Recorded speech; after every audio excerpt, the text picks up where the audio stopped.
మరణాతా. యోహాను గారు రాసిన సువార్త 7వ అధ్యాయము 45, 46, 47 వచనాలు. మనకు కావాల్సింది ఒకటేనండి, 46వ వచనమే అర్థం అవటం కోసం 3 చదివిస్తా ఉన్నారు. ఆ బంట్రౌతులు ప్రధాన యాజకుల యొద్దకును పరిసయ్యుల యొద్దకును వచ్చినప్పుడు వారు, ఎందుకు మీరు ఆయనను తీసుకొని రాలేదని అడుగగా, ఆ బంట్రౌతులు ఆ మనుష్యుడు మాట్లాడినట్లు ఎవడును ఎన్నడూనూ మాట్లాడలేదనిరి. అందుకు పరిసయ్యులు, మీరు కూడా మోసపోతిరా? అధికారులలో గాని పరిసయ్యులలో గాని ఎవడైనను ఆయన యందు విశ్వాసం ఉంచేనా? అయితే ధర్మశాస్త్రం ఎరుగని ఈ జనసమూహము శాపగ్రస్తమైనదని వారితో అనిరి. మిక్కిలిగా ప్రేమించిన ఓ మా తండ్రి, వందనాలు ప్రభువా. చెప్పనయున్న నన్ను మీరే మరుగుపరుచుకొనండి. విను బిడ్డలకు దీవెన దయచేయండి. నా మాటలో మీరే ఉండండి. యేసు ప్రభు వారి నామమున అడిగి వేడుకొనుచున్నాము తండ్రి, ఆమేన్. చదివిన వాక్యంలో చూసినట్లయితే యోహాను గారు రాసిన సువార్త 7వ అధ్యాయము 46వ వచనములో చూసినట్లయితే, ఆ బంట్రౌతులు ఆ మనుష్యుడు మాటలాడినట్లు ఎవడునూ ఎన్నడూనూ మాటలాడలేదనిరి. ఇది ఎవరు చెప్పిన మాట? ప్రభువు వారిని పట్టుకొని తీసుకురండి అన్నప్పుడు ప్రభు మాటలకు వారు తెకమక పడిపోయారు. అలాగే వారు దేవునికి స్వతంత్రులు వారుగా మారిపోయారు. నీవు నేను ఎలా ఉన్నామో,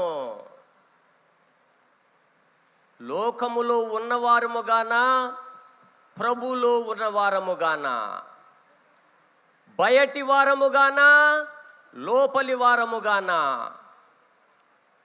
ఎవరి వారముగా ఉన్నట్లయితే వారికి చెందుతూ ఉంటాము. అందుకనే ఈ వాక్యంలో చూసినట్లయితే పలుకును బట్టి వారు మారిపోవచ్చు ఉన్నారు. మరి ఈ 3 దినాల్లో ఉన్నటువంటి పలుకును బట్టి కూడా మనము మార్పు చెందాలి.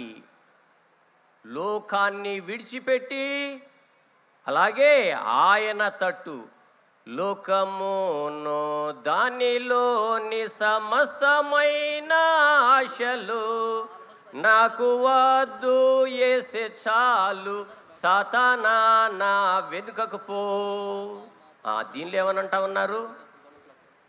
లోకము దాని ఆశలు మనకు అవసరం లేదు. ఆయన ఉన్నట్లయితే చాలు. ఆయన ఉంటే అన్నీ ఉన్నట్టే. ఆయన ఉండాలి అనంటే ఆయన మాట వినే వారముగా ఉండాలి. అందుకనే ఇక్కడ చూసినట్లయితే ఆయన మాట మనకి బాటగా ఉంటుంది. అలాగే మనము కూడా మన యొక్క పరలోకపు స్థితిని చూసుకుంటకు ఆయన సహవాసానికి వెళ్ళాలి అనంటే ఆయన వాక్కులు వినాలి. అందుకనే ఆయన మాటలకు ఎవరు విరోధముగా ఉన్నటువంటి వారు మార్పు చెందుతూ ఉన్నారు. అలాగే మనము కూడా మార్పు చెందాలి ఈ 3 దినాలు విన్న వాక్యాన్ని బట్టి. అలా చూసినట్లయితే మరి ఆయన మాటలు ఎలాంటివో చూద్దాము. మార్కు గారు రాసిన సువార్త 13వ అధ్యాయము 31వ వచనము. ఆకాశమును భూమియును గతించును గాని నా మాటలు గతింపవు. ఆయన మాటలు గతింపవట. ఆయన మాటలు ఎలాంటివి? నిత్యమైన మాటలు. ఆ మాటలో నిత్యత ఉన్నది, ఎల్లవేళలా ఉండేవి. మన మాటలు ఎలాంటివి? అవసరతను బట్టి మారుతూ ఉంటాయి. అందుకనే దీనికి నాలుకేం లేదు, ఎముక లేదంటారమ్మా. అది చిన్న బిడ్డలను చూసే, చిన్న బిడ్డలు లేని పెద్దోళ్ళు కూడా నువ్వు ఎలా చేసావా, అవునా కదా, చూచారా? అందుకనే దేవుని మాటలు నిత్యమైనవి. ఆ వాక్యము పరిశుద్ధమైనది. అందుకనే వాక్యం ఏమంటా ఉన్నారు? ఒక పొల్లైనా కూడా తీసివేయబడదట, అలాగే చేర్చుట కూడా జరగదు. అందుకని నీవు నేనేం చేయాలి? ఆయనకు మహిమకరముగా ఉండాలి. ఇక్కడ చూసినట్లయితే మన యొక్క మాట కూడా నిత్యము ఉండేదిగా. ఏ మాట? ఆయనను చూచినా అంతయు సరి అవును. అలాగే ఆయన మాట వాక్యములో ఏది తీసుకున్నా బైబిల్ గ్రంథములోనిది నిత్యమైనటువంటిది, జీవములోకి నడిపించేదిగా ఉంటుంది, పరిశుద్ధత ఉన్నది, ఆత్మీయ శక్తి ఉన్నది, అస్వస్థతను త్రోలివేసే గుణము ఉన్నది, పరిశుద్ధత ఉన్నది. ఏది కావాలో నీవు ఈ వాక్యం అనే మాటను పుచ్చుకో. ఆ మాటను పుచ్చుకొని బాట పట్టు, దీవించబడతాము. ఈ 3 దినాలు విన్నది బాట పట్టుకొని ఎక్కడ? మన గృహాలలో తెరుచుకోవాలి.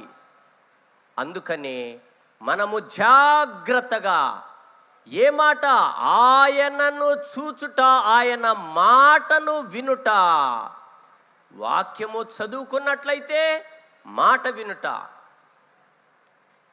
పాటలు పాడుకున్నట్టయితే దేవదాసాయి గారు రాసిన పుస్తకంలోనే చదివానమ్మా. ఏమని?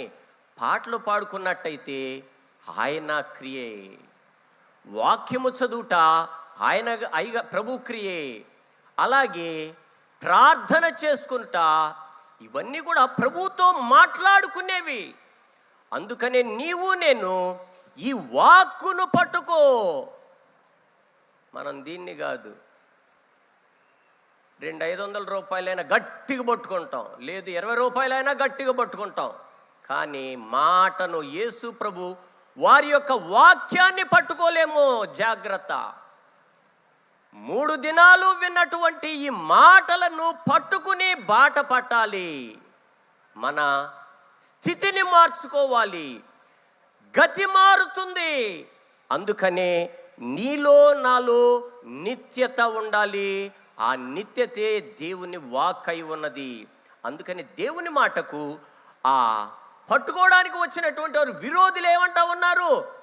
ఆయన మాట్లాడినట్లు ఇంకెక్కడా మేము చూడలేదండి. నిన్ను నన్ను ఏడు గంటకో మాట మాట్లాడతాడు అని అంటారు. అవునా? నన్నైనా మాట మార్చేవారినమ్మ. అందుకని స్థిరము లేని మాట ఉండకూడదు మనలో. నీవు నేను ఎవరమే? క్రైస్తవ్యములో ఉన్నవారము. దానికంటే ముఖ్యముగా బైబిల్ మిషను బిడ్డలు అని చెప్పుకునేవారము. ఇలా చెప్పుకునే నీవు నేను మన మాటలో ఆయన ఉన్నారా లేదా? ప్రభు వాక్కు చూడండి, నిత్యమైనటువంటిది.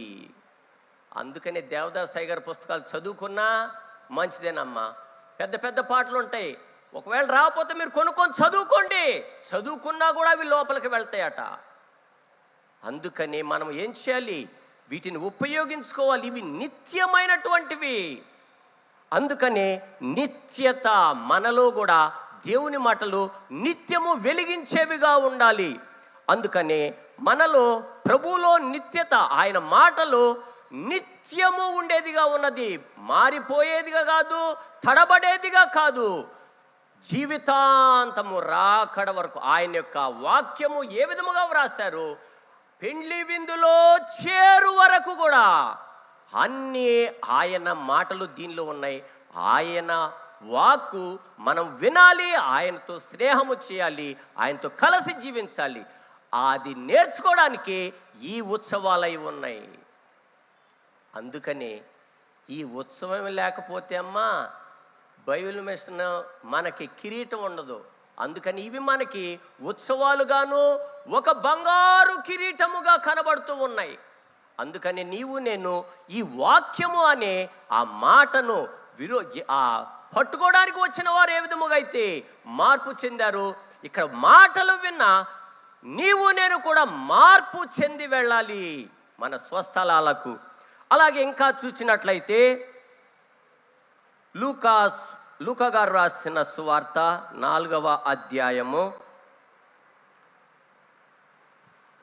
22వ వచనము. అప్పుడందరూ ఆయనను గూర్చి సాక్ష్యమిచ్చుచు ఆయన నోటి నుండి వచ్చిన దయగల మాటలకు ఆశ్చర్యపడి ఈయన యోసేపు కుమారుడు కాడా అని చెప్పుకొనిచుండగా ఇక్కడ ఏమంటా ఉన్నారు? ఆయన సాక్ష్యం ఇచ్చు ఆయన నోట నుండి వచ్చిన దయగల మాటలకు ఆశ్చర్యపడి. ఆయన మాటలు ఎలా ఉన్నాయట అమ్మా? కఠినముగా ఉన్నాయా? వచ్చు వారిని ఎంత మాత్రమును త్రోసివేయరట. పాపివే దగ్గరకు రా, అపవిత్రుడమే దగ్గరికి రా అని. పాపంలో ఉండకూడదమ్మా. పొరపాటు తెలిసి పాపం చేస్తే జాగ్రత్త, నువ్వు లెక్కించబడతావు. అందుకని మన వద్ద దూతలు ఉంటారట అమ్మా. దూతలు మంచి పనులు చేస్తే మంచి పనులు రాయబడతారట. చెడ్డ పనులు చేస్తే మనకి చెడ్డ పనులు రాయడానికి దూతలు ఎక్కువ మంది ఉంటారేమో. చూడండి, ఎందుకు నీ మాటలు నా మాటలు అక్కడ ఉంటాయి. అందుకని ఇక్కడ చూసినట్లయితే ఈ వాక్యంలో 22వ వచనంలో చక్కగా కనపడతా ఉంది. ఆయన నోట నుండి వచ్చిన దయగల మాటలకు ఆశ్చర్యపడి. ఆయన మాటలో దయ ఉన్నది. నీ మాట నా మాట ఎలా ఉన్నది? దయ కలిగిన మాటగా ఉన్నట్లయితే ఇతరులను నేను తెప్పుకోగలము. చెట్టు కొమ్మ బయటకు వస్తే గోడ దాటి ఎవడరావాడు కొట్టేసేస్తాయి అని చెప్పేసి మనం వ్యసన పడతాము. ఇవన్నీ ఏంటి? పనికి రాదు. కానీ ఇక్కడ దయగల మాట, నీ మాట నా మాట దయగల మాటగా ఉండాలి. అందుకని దేవుని మాట దయ కలిగిన మాటగా ఉన్నదట. ఈ దయ కలిగిన మాటలకి ఎంతో మంది అపవిత్రులు పరిశుద్ధులుగా మారారు. ఎంతో మంది అస్వస్థతగా ఉన్నవారు స్వస్థత పొందారు. అలాగే విరోధముగా ఉన్నటువంటి వారు, ఎడమవైపు దొంగ ఏమన్నాడు? ద్వేషించాడు.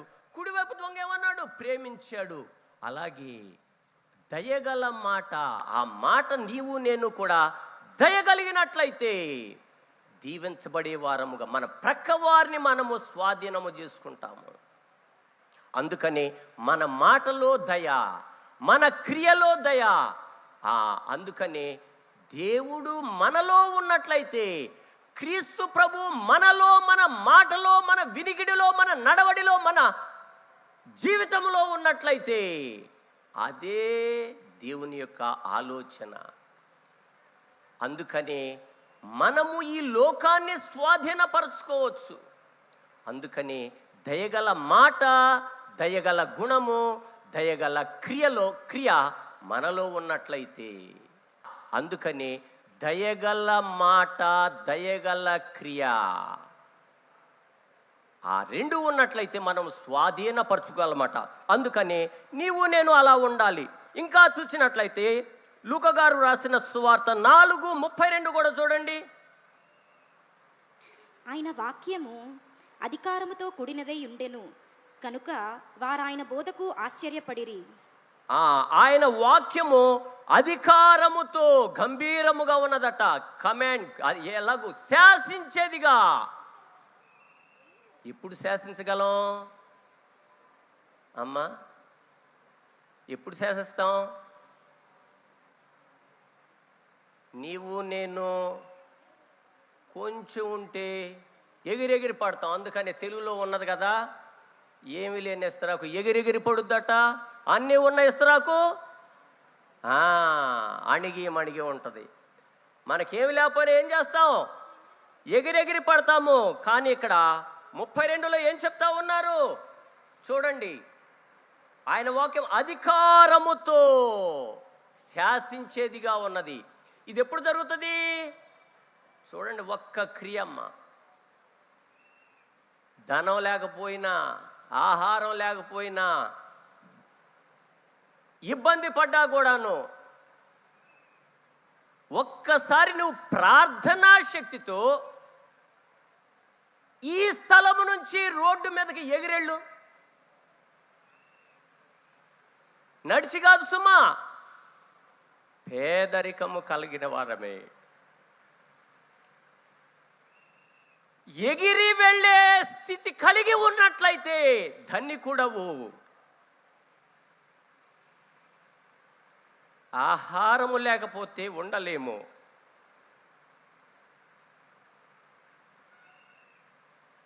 ఇతరమైన అవసరతలు లేకపోతే ఉండలేము. అయినా కూడా ఒక్కసారి నీవు గాలిలో ఎగిరి రోడ్డు మీదకి వెళ్ళినట్లయితే లోకమంతా నిన్ను ప్రేమిస్తుంది, నిన్ను ఆదరిస్తుంది. దేవదాసయ్య గారు ఏ విధముగా అయితే దైవ సన్నిధి చేశారు, నీవు నేను కూడా అదే దైవ సన్నిధిలో ఉన్నట్లయితే ఎగిరి వెళ్ళగలము, నీటిపై నడవగలము, అలాగే అందరిని లోకాన్ని స్వాధీనపరచుకోగలము. అది బైబిల్ మిషను. నేను బైబిల్ మిషన్ కాదు సుమా. బైబిల్ మిషన్ అంటే ఏంటి? గాలిలో ఎగిరి వెళ్ళు, నీటిపై నడువు. అది బైబిల్ మిషను. బిడ్డల యొక్క స్థితి. దేవదాసయ్య గారట పాతాళ లోకానికి వెళ్ళి బోధ చేశారట, పరలోకానికి వెళ్ళి చేశారట. అలాగే ఈ లోకంలో కూడా చేశారు. మనమందరం విన్నటువంటి వారము, పెద్దలు చెప్పిన మాటలు బట్టి, గ్రంథాలను బట్టి. మరి అంతగా చేసినైనా మరి ఏం చేస్తూ ఉన్నారు? దీవించబడుతూ ఉన్నారు, దీవించబడ్డారు. అలాగే నీవు నేను కూడా దైవ సన్నిధి చేసినట్లయితే దీవించబడగలము, శాసించగలము. గుర్తుంచుకో, ఆ దైవ సన్నిధి లేకపోతే శాసించలేము. మనము కూడా శాసించాలి అనంటే దైవ సన్నిధి, దానితో పాటు ఆయన మాట, వాక్కు విను. ఆయన వాక్కు వల్ల అక్కడ విరోధులు ఏమయ్యారు? అక్కడ శాస్త్రులు పరిసలు వచ్చి, ఏంటి మీరు తీసుకురాలేదా అనంటే, ఆయన మాటలు ఎలాగున్నాయ్యా? ఈ లోకంలో ఆయన అలాంటి మాటలు మేము ఎప్పుడు వినలేదు.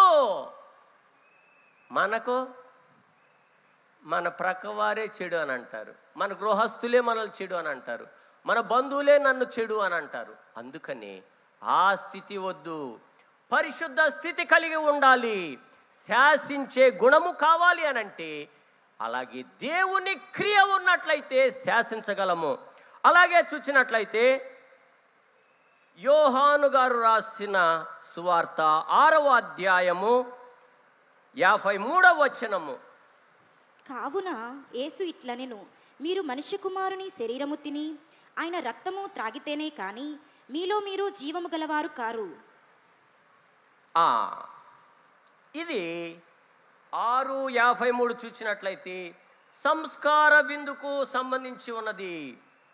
మనుష్య కుమారుని శరీరము తిని ఆయన రక్తమును త్రాగితేనే కానీ మీలో మీరు జీవము గలవారు కారు. ఆయన వాక్యము, ఆయన శరీర రక్తాలు పుచ్చుకున్నట్లయితే ఈ శరీర రక్తాలు ఉభయ జీవితాలకు మేలై ఉన్నాయి. అందుకనే ఏం చేయాలి? ఆయన శరీర రక్తాలు మనము పుచ్చుకొనుచు ఉంటాము. అలాగే ఆయన శరీరము, ఆయన రక్తము ఎలా పుచ్చుకొనుచు ఉన్నాము? ఒక్కసారి చూడండి, కొంచెం ఈ అంశంలోనే ఎక్కువగా వెళ్దాము. మత్తయి సువార్త,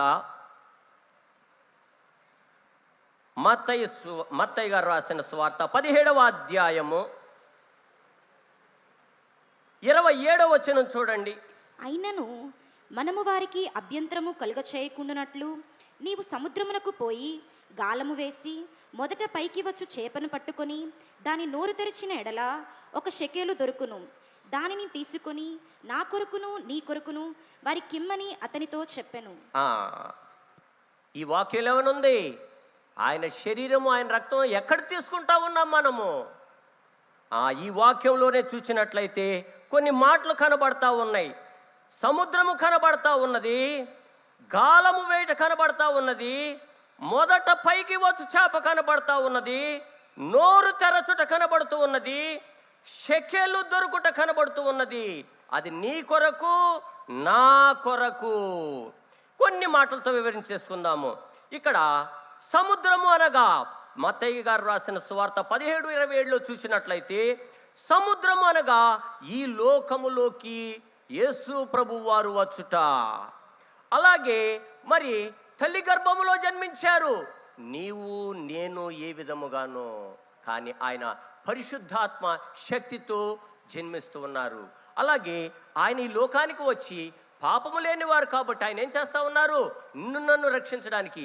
ఎందుకు ఇలా తల్లి గర్భంలో వచ్చారు?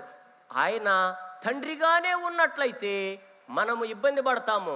చూడండి, మా ప్రాంతంలో కుక్కలకి భయపడరమ్మా, నక్కలకి భయపడరమ్మా, చిన్న చిన్న జంతువులు వస్తూ ఉంటాయి, వాటికి భయపడరు. కానీ మా ఇళ్ల ప్రక్కకి ఎలుగుబంట్లు తిరుగుతూ ఉంటాయి, వాటికి భయపడతారు. అది అంత దూరంలో కనబడితే వెనక నుంచి పరిగెడతాడు. ఎందుకు అన్నట్లయితే ఎలుగుబంటి అది రక్కేసేస్తుంది, దొరికితే చంపేసేస్తుంది. ఇలా నాకు ఒకసారి ఇంటి ప్రక్కనేనమ్మా, ఎండకు వచ్చిందని చెప్పేసి అని చూస్తే ముందుకు కదా నీటి వస్తే అది చుట్టూ తిరిగేసేలాగొచ్చింది. వెంటనే ఇంట్లో పరిగెట్టడం జరిగింది. అది దొరికితే చంపుట, వాటి గుణము అది. అందుకని ఇలా భయపడుతూ ఉంటాము. కానీ ఇక్కడ ఏమంటా ఉన్నారు? ఆ ఎలుగుబంటి రూపంలో ఉన్నట్లయితే అలా లేదు, ఇంకా ఇతరమైన ఎలుగుబంటు చూచి నీవు నేను దడుచుకుంటూ ఉన్నాము. అలాగే తండ్రి అయిన తండ్రి అలాగే వస్తే ఇంకా మనము భయపడుతూ ఉంటాం. ఆయన శక్తిమంతుడు, కాంతిమంతుడు, పరిశుద్ధుడు. ఆయన రూపాన్ని మనము చూచే శక్తి కంటికి చాలదు. అందుకని ఆయన ఏ రూపం దాల్చారు? మన రూపము దాల్చి ఈ లోకానికి వచ్చారు. అందుకని మన సూర్యుని శక్తికే చూడండమ్మా, ఇక్కడ ఫ్యాన్లు కానీ తీసేస్తే లేదు, ఇంకా 2 నెలలు పోతేనే ఏం చేస్తాం? హాహూ అని అనుకుంటాం. అది ఇప్పటికే ఎక్కడ ఇసురుకుంటా ఉన్నారమ్మా. చూడండి, ఎందుకు? చెమట పట్టేసి. ఇది లోకము.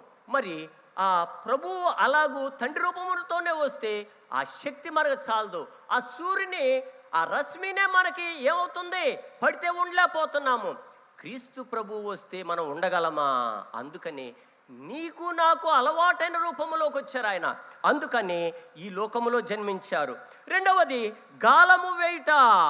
అక్కడ ఏమంటా ఉన్నారు? ఇక్కడ వాక్యం చక్కగా చెప్తా ఉంది. సముద్రమును పోయి గాలము వేసి. గాలం ఎందుకే? వాళ్ళెందుకు వేయలేదు అమ్మా? వాళ్ళెందుకు వేయలేదు? గాలానికి వాళ్ళకి చాలా తేడా. ఇది ఆయన యొక్క శ్రమను సూచిస్తూ ఉంది. శ్రమను, ఆయన కష్టాన్ని, ఆయన మరణాన్ని సూచిస్తూ ఉంది. నీవు నేనైతే ఏదైనా అస్వస్థత హాస్పిటల్కి వెళ్తాం, కానీ ఆయనకి దాహం ఇచ్చుటకు కూడా లేరు. శిష్యులందరూ ఉన్నారు, ఎప్పుడైతే పట్టుబడ్డారు పరిగెట్టుకుపోయారు, కానీ ఆయనకు దాహం ఇచ్చువారు లేరు. అందుకనే నోరెండిపోతా ఉంది. అందుకనే ఇక్కడ ఆయన శ్రమలను సూచిస్తూ ఉంది. అందుకనే గాలము వేసి ఆయన బాధను ఆయనే చెప్పుకుంటున్నారు. ఆయన అయ్యా నువ్వు వెళ్ళు, గాలము వేయి అని అన్నారు. అందుకని ఈ గాలము వేయట శ్రమకు సాదృశ్యము. అలాగే మొదట పైకి వచ్చు చేప. మరి ఈ కొన్ని మాటలు వివరించుకుంటే మన టైం చాలదమ్మా, వెళ్ళిపోతాను. మొదటి పైకి వచ్చు చేప అనగా ప్రభు విషయమే. అలాగే పట్టబడ్డాడు ఈ లోకము గురించి, నీ గురించి, నా గురించి, పాతాళములో ఉన్న వారి గురించి, ఈ లోకములో ఉన్న వారి గురించి, అలాగే పరలోకములో ఉన్న వారి గురించి, అందరి గురించి, పరదేశు వారి గురించి ఏం చేస్తా ఉన్నారు? ఆయన తోటలో పట్టబడ్డారు. పట్టబడి ఆయన శిలువ శ్రమ అనుభవించారు. అందుకనే ఆయన పట్టబడి నీకు నాకు విముక్తి కలుగు చేసినట్లుగా కనబడతా ఉంది. అందుకని అక్కడ 2 శ్రమలు, అంతరంగ శ్రమ, శరీర శ్రమ. అంతరంగ శ్రమ ఆయన తోటలో పట్టబడుట. అంతరంగ శ్రమ ఈ లోకాన్ని నేను ఎలా రక్షించగలను అనేది. అంతరంగ శ్రమ నా కుటుంబాన్ని నేను రక్షించుకోవాలి అని. ఈ లోకమంతా ఆయన కుటుంబమేనమ్మా. అందుకని ఆయన తపన పడతా ఉన్నారు. ఒక తల్లి బిడ్డ విషయంలో అస్వస్థతగా ఉంటే ఎలా తపన పడుతూ ఉంటుందో భోంచేయనంటే చేస్తారమ్మా తల్లులు. అమ్మ బిడ్డకు అస్వస్థగా ఉంటే అలాగే తండ్రి కూడా అలాగే శ్రమ పట్టనై ఉన్నారు. ఇది అంతరంగ శ్రమ, శరీర శ్రమ, శిలువ శ్రమ. అందుకనే మొదట పైకి ఆయన అలాగే మొదటిగా చనిపోయారు, అలాగే మొదటిగా లేచారు. అందుకని మొదట పైకి వచ్చు చేప, నోరు తెరచుట. ఆయన యొక్క వాక్య మాటలు, ఆయన మాటలు ఎలాగున్నాయి ఇక్కడ చక్కగా వివరిస్తూ ఉన్నారు. ఎన్నో విధాలుగా ఆయన మాటలు, వాక్యమంతా ఆయన మాటే, వాక్యమంతా ఆయన వినికిడే. అందుకని ఆయన కొండ ఎక్కి బోధించుట, అలాగే సువార్తలంతా ఆయన పనులేవు కనబడుతూ ఉన్నాయి. ముందుగా చెప్పబడినవన్నీ కూడా పాత నిబంధనలో ఉన్నాయి, నెరవేర్పులన్నీ కూడా నూతన నిబంధనలో ఉన్నాయి. అందుకని ఇక్కడ ఏమంటా ఉన్నారు? నోరు తెచ్చుట, అలాగే ఆయన మాటలు వినుట. స్వస్థతలు కనబడతా ఉన్నాయి. ఎంతో మందిని స్వస్థపరిచారు, పరిశుద్ధతలోకి నడిపించారు. నన్ను వెంబడించండి అని అన్నారు. కొద్దిమందిని మీరు వెళ్ళి స్వస్థత పొందారా? మందిరంలోకి వెళ్ళి కానుక వేసుకోండి. జాగ్రత్త, నీవు నేను కూడా ఉట్నే అనుకోవద్దు సుమా. శక్తి కలిగితేనే అనుకో, నేను అక్కడ ఎలాగేసుకుంటాను ఇలా చేసుకుంటానని. మాట మారితే ఆపద. అందుకని మనం ఏం చేయాలి? అర్పణలు అర్పించేది కూడా జాగ్రత్తగా, నీ మనసులో ఎంత దేవుడు తట్టాడు అది అర్పణ మనము అందించుకోవాలి. అలాగే ఇవన్నీ కూడా ఆయన మాటలై ఉన్నాయి. అలాగే ఇంకా చూసినట్లయితే షెకెలు దొరుకుట, ఆయన మరణము పొంది విముక్తి కలుగు చేశారు. పాప విముక్తి, మరణ విముక్తి. ఎలాగైతే ఆయన చనిపోయి 3వ దినాన్ని లేచారు, మరలా 40 దినాలకి ఆరోహణమయ్యారు, తిరిగి నేను వస్తాను అని అన్నారు. అలాగే షెకెలు దొరుకుట, అలాగే నీ కొరకు నా కొరకు, అలాగే అందరి చనిపోయిన వారి గురించి, అలాగే జీవించి ఉన్న వారి గురించి, అలాగే పరదేశులకు చేరిన వారి గురించి ఆయన ఏం చేస్తారు ఉన్నారు? ఆయన సమస్తాన్ని అర్పిస్తూ ఉన్నారు. ఇదంతా కూడా దేన్ని సూచిస్తూ ఉంది? ఆయన శ్రమను చూపిస్తూ ఉంది. అందుకని మరి మనం వీటిని జాగ్రత్తగా గమనించుకున్నట్లయితే ఆశీర్వాదము, ఇతరులను మార్చుకోగలము. దీవించిన మనము ఆయన వాక్యాన్ని, ఆయన వాక్కులను మనము నెమరు వేసుకున్నట్లయితే మన విరోధులు మనకి ఎలాగూ మిత్రులుగా ఉంచుకోగలము. అందుకని మాకు ఎన్నో ఇబ్బందులు ఉండొచ్చు, అయినా కూడా దేవుడు ఎలాగూ దీవిస్తారు. ఎప్పుడు నీ క్రియ నా క్రియ బదిలీ చేసుకున్నప్పుడు దీవించబడతాము. అలాగే ఇంకా చూసినట్లయితే యోహాను గారు రాసిన సువార్త 6వ అధ్యాయం 63 చూడండి.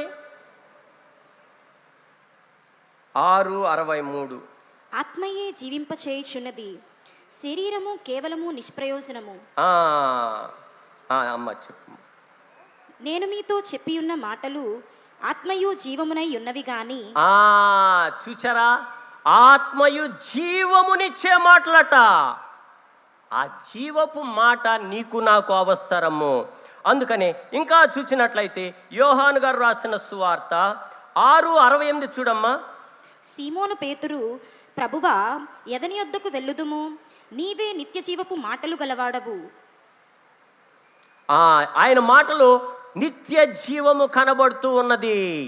అందుకనే నిత్య జీవపు మాటలు గలవాడవు. అందుకని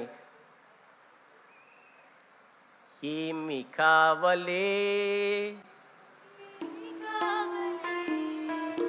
ఏమి కావలే, నాకేమి కావలే, ఏమి కావలే, నాకేమి కావలే, యేసు తప్ప బ్రతుకునందు ఎవరు కావలి, యేసు తప్ప బ్రతుకునందు ఎవరు కావలి, ఏమి కావలే, నాకేమి కావలే, ఏమి కావలే, నాకేమి కావలే, యేసు వాక్కు తప్ప నాకేమి కావలే, యేసు వాక్కు తప్ప నాకేమి కావలి, ఎవరు కావలి, నాకెవరు కావలి, ఎవరు కావలే, నాకెవరు కావలే, యేసు తప్ప బ్రతుకునందు ఎవరు కావలి, యేసు తప్ప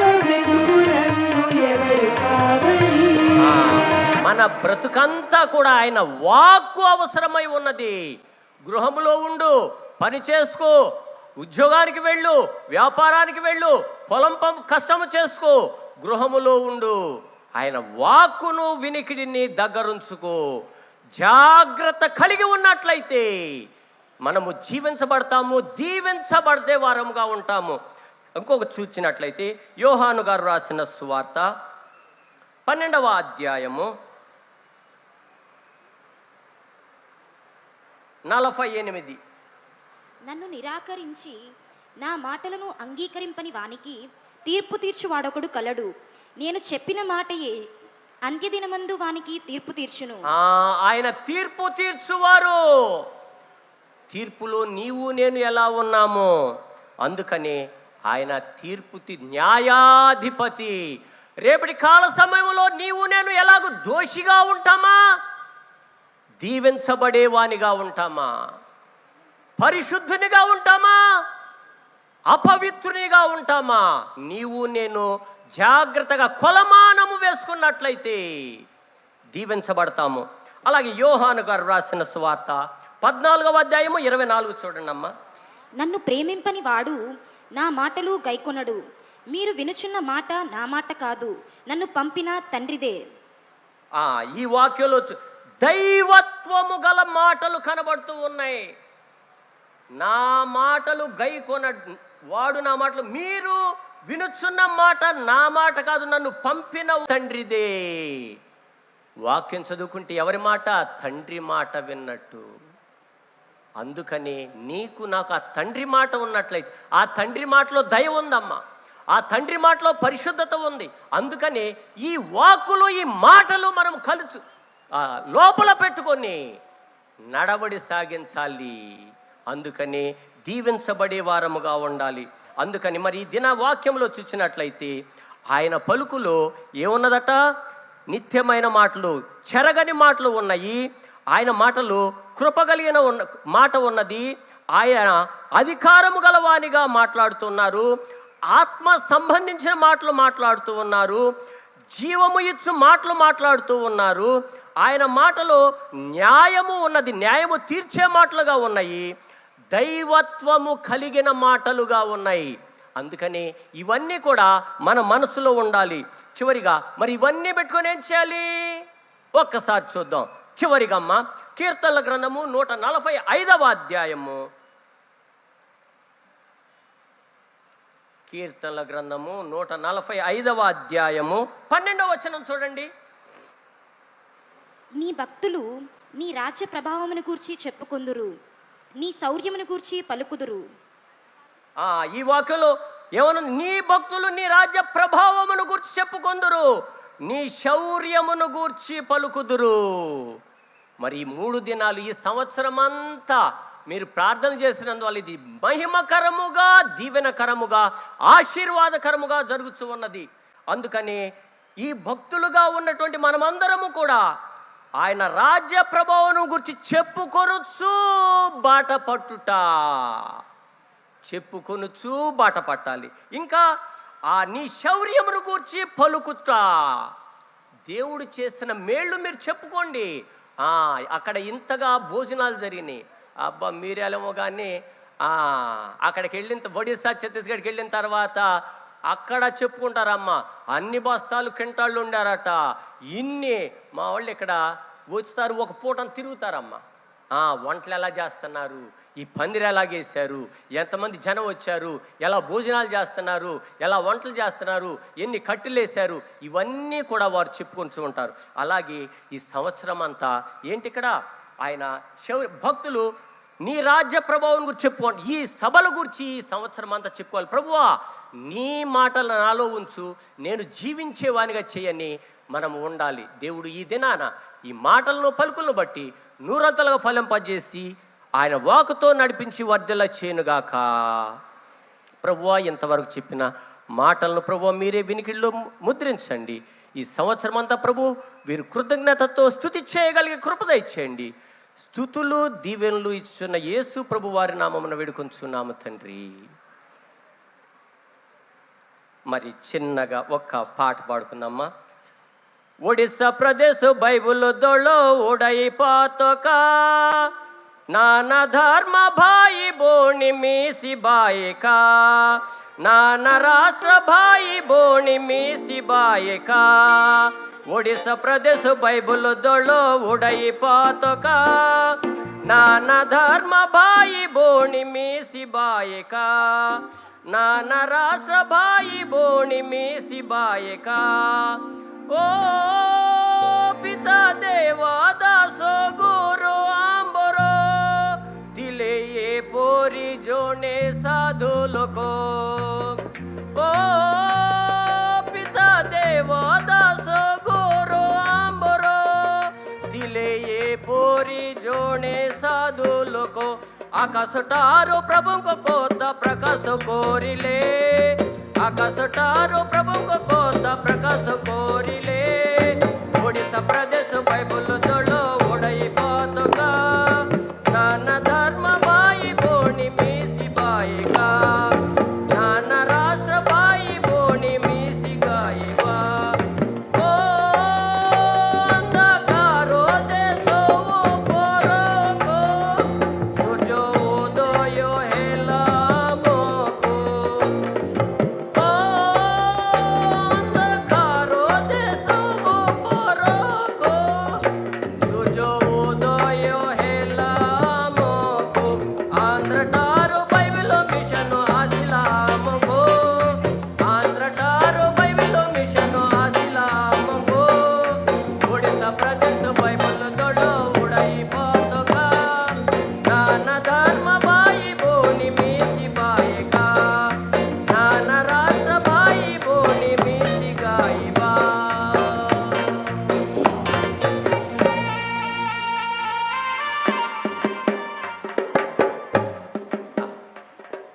సమస్తంకు మరణాత సమయం ఇచ్చినటువంటి త్రిత్వ దేవునికి బేతేలు గృహవాసులకు కన్వీనర్ అయ్యగారికి అలాగే అధికారులకు నిండైన మరణాతలు గవర్నింగ్ బాడీ అయ్యగారులకు అమ్మగారులకు నిండైన మరణాతలు అలాగే ఏకీభించిన రెవరెన్స్ పాస్టర్స్ సేవకులు సేవకురాండ్రకు నిండైన మరణాతలు ఏకీభవించిన ఈ జన భక్త కోటి సమాజానికి అందరికి నిండైన మరణాతలు ఒడిస్సా ఛత్తీస్గఢ్ మధ్యప్రదేశ్ తరుపుటారు అంతర్ సైతం మరణాత మరణాత మరణాత